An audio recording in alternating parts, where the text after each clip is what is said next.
Efendi Nezirçin, aşkın şera.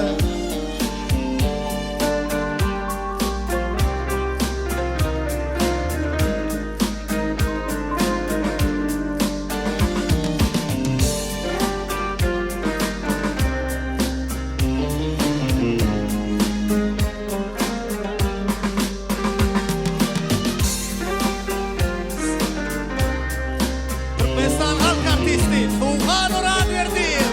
Allah kuanır spiskalamı diyakya. Aşkın şerabından bilmeden içtim, sevginin yolundan bilmeden geçtim. Sevginin ateşi kalbimden geçti.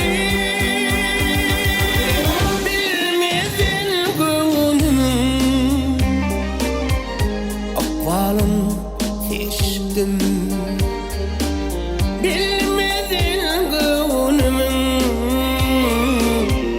akvalını seçtim. Bir gedek feymekli, nun gedek yanmak. Bir gedek feymekli, nun gedek yanmak. Nun gedek yansan da yüreğimde kalmak.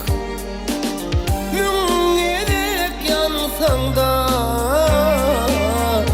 yüreğimde kalmak.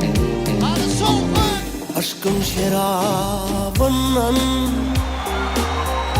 içtikçe yandım. Sevginin yolundan geçtikçe yandım. Sevginin ateşi kalbimden geçti. Bilmedin gönlümün akvalını seçtim. Bilmedin gönlümün akvalını seçtim. Bir gedek feymeklik, nun gedek yanmak. Bir gedek feymeklik, nun gedek yanmak.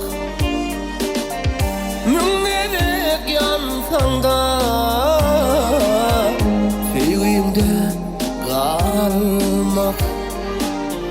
Yansan da köyden de sevgimde kal.